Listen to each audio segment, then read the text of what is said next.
Welcome to the deep dive. Today, we're digging into a really fascinating set of sources. They cover quite a bit, from global conflict zones right back to policy debates here in the U.S. Yeah, it's a wide range. It looks complex on the surface, for sure. But, we found some really interesting threads connecting everything, and that's what we want to unpack for you today. Exactly. And what's quite striking is just how interconnected these things are. You look at the Middle East situation, U.S. political moves, and this constant challenge of misinformation. It all weaves together. So our mission really is to help you get past just what's happening. We want to give you the context, the why it matters, and, the potential implications down the road. Okay, let's start with the Middle East then, specifically Gaza. Our sources are painting a pretty stark picture. Ceasefire talks seem stalled, and the humanitarian crisis is, well, getting deeper. It really is. The reports are quite sobering. Yeah, reading that nearly 1 person in 3 might not be eating for days. That's serious.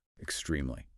And Doctors Without Borders reporting, 25% of children and women they screened showing signs of malnutrition.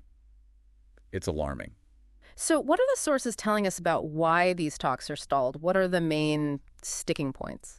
Well, it seems to boil down to really different positions, especially when it comes to Hamas. We see, for instance, U.S. President Donald Trump quoted saying he believes Hamas didn't want to make a deal. Right. His view apparently is that they don't have any bargaining chips left. That's the phrase used. Okay.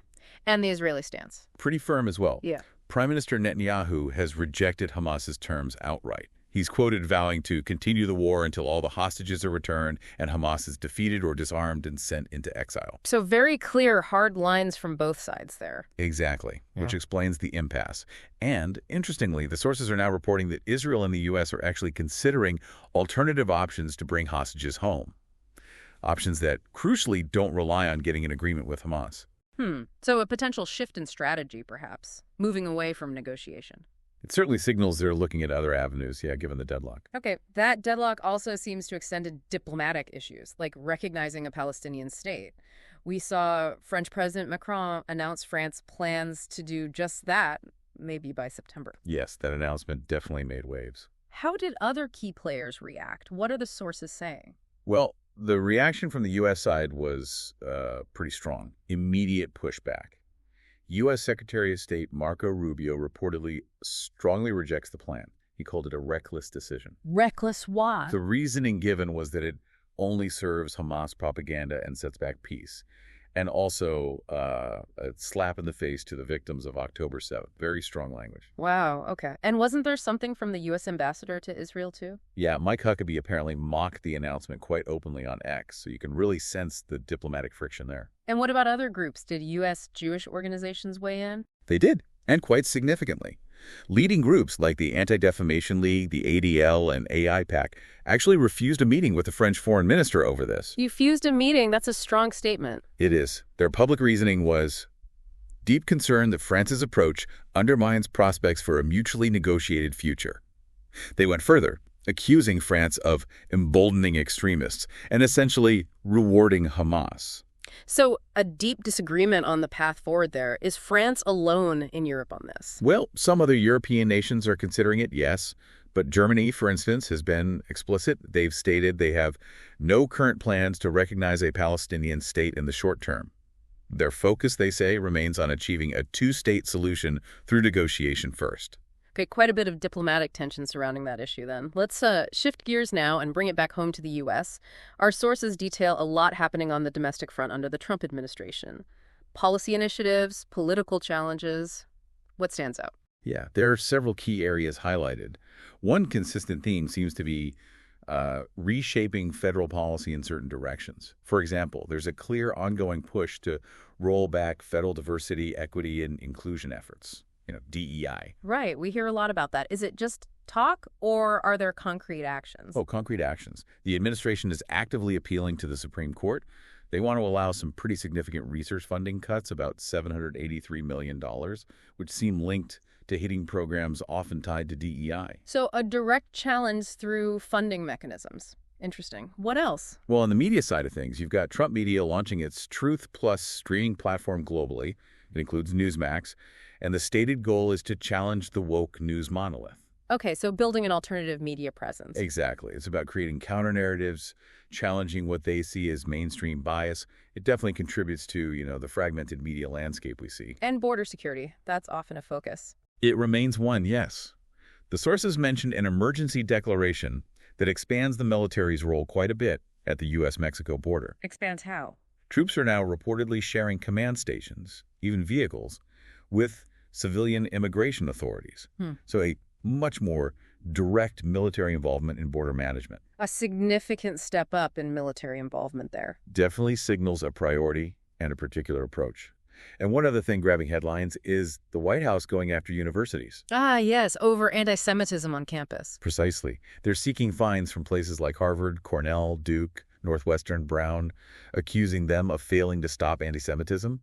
They're pointing to the settlement Columbia University reached, around $200 billion, as sort of a model for what they expect. Wow, so the federal government stepping in quite forcefully on how universities handle campus issues. Yeah, it potentially sets a major precedent for higher education regarding their responsibilities and the financial consequences if they're deemed to have failed. It shows an administration really actively shaping policy across several key domestic areas. And tied into some of this, inevitably, is the issue of misinformation. The sources bring this up, particularly around recent domestic incidents. How are online narratives factoring in? It's a huge factor. Yeah. And we have a really clear, concerning example from Minnesota.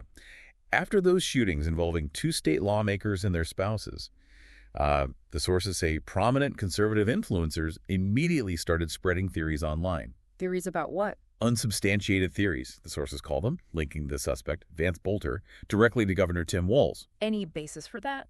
Apparently not. PolitiPac looked into it, found no evidence. They noted, the governor's office appoints thousands to unpaid positions, and Rawls had no relationship with Bolter, just no connection. But the claims spread anyway. Widely. And other false claims, too, like linking the shootings to votes on immigrant health care. Completely unrelated, but it got out there. It got so pervasive that even X's AI tool, Grok, apparently repeated some of these false claims before corrections were made. That's worrying. AI amplifying misinformation. It really highlights the challenge, doesn't it? How fast this stuff spreads, how it can influence perception, and how even new tech can sometimes make it worse before it gets better. Maintaining factual information in this environment is tough. Absolutely. Okay, let's circle back to Gaza now, specifically the humanitarian aid situation. This seems like another area just rife with conflicting narratives. Very different stories about why aid isn't getting through. Oh, completely different stories. It's a major point of contention, and the sources really lay out the opposing views. So what's one side of the argument? Well, one perspective places blame squarely on the UN and Hamas. You have U.S. Ambassador Mike Huckabee, for example, calling the UN a tool of Hamas. Pretty blunt. A tool of Hamas? Based on what? He cited seeing photos of aid supposedly rotting at the border, claiming UN food either gets looted by Hamas or rots in the sun. And adding to that narrative, the Gaza Humanitarian Foundation, the GHF, accused Hamas of actually attacking a bus carrying their own Palestinian aid workers, which reportedly resulted in deaths and injuries. An attack on aid workers by Hamas. That's the GHS accusation, yes. And Israel's position, according to the sources, is that their new aid system is specifically set up to prevent Hamas from taking the aid. Okay, so that's one narrative. UN inefficiency, Hamas interference or theft. What's the counter-narrative? The UN tells a very different story. They report that on a recent day, Israel actually rejected half of their requests to move aid within Gaza. They also state Israel has banned essential shelter materials from entering for over 20 weeks. Banned shelter materials for that long? That's the UN claim. And they argue that the conditions inside Gaza are just too dangerous for distribution, largely because of the ongoing military operations. So they point the finger back at access restrictions and the security situation created by the conflict. So you have these two completely opposing accounts of the same problem. Makes it incredibly hard to know what's really happening on the ground. Exactly. It's not just about logistics. It's about a fundamental lack of trust, and information itself becomes weaponized. Getting a clear picture from the outside is, well, extremely difficult. So, given all these challenges, this fighting, the aid issues, what are the sources saying about longer-term visions? Ideas for Gaza's future or the peace process generally? Well, the sources we looked at offer several perspectives, particularly reflecting some conservative viewpoints on how to move forward. Okay, like what? For instance, Groups like the Conservative Friends of Israel argue very strongly that reconstruction in Gaza can't just be about rebuilding buildings. It absolutely must come with demilitarization and de-radicalization programs. That's their view for building any kind of strong foundation for long-term peace. So addressing the underlying military and ideological issues is key from that perspective? Paramount, yes. Then you have the debate around, say, UK arms sales to Israel. Groups like the National Jewish Assembly came out strongly against suspending those sales licenses. Why? They called suspension deeply misguided and one-sided. Their argument was that it sent a dangerous message and ignored Israel's right to defend itself, especially against threats from Iran and its proxies. It's a security-first argument. Right, prioritizing an ally's defense capabilities. Exactly. And finally, on the bigger picture, the two-state solution. Well, not everyone buys into it. Some commentators cited, like Jonathan Sasterdoti, essentially dismiss it as empty rhetoric at this point. So, if not the two-state solution, then what? His suggestion seems to be focusing more on practical realities, balancing power and fostering stability, rather than chasing what he might see as unrealistic, maximalist demands. He also expressed skepticism about negotiating with Hamas, suggesting it might just encourage more hostage-taking. Okay, so these perspectives generally emphasize security, demilitarization, realism about the actors involved, maybe less focus on traditional diplomatic frameworks like the two-state solution. That seems to be a fair summary of the viewpoints presented in these particular sources, yes. Yeah. A pragmatic, security-focused approach seems central. Well, we certainly unpacked a lot today. It really shows a world dealing with these deeply intertwined challenges, both globally and domestically. And it's so clear how information and maybe misinformation becomes its own kind of battleground in all of this. These different perspectives are actively shaping policies, shaping how people see the world. Absolutely. And that really leads us to a final thought, maybe a question for you, our listener, to ponder. As we all try to navigate this incredibly complex landscape with so many conflicting claims, how do we actually sort through it all? How do we tell credible information apart from the noise, from the unsubstantiated stuff?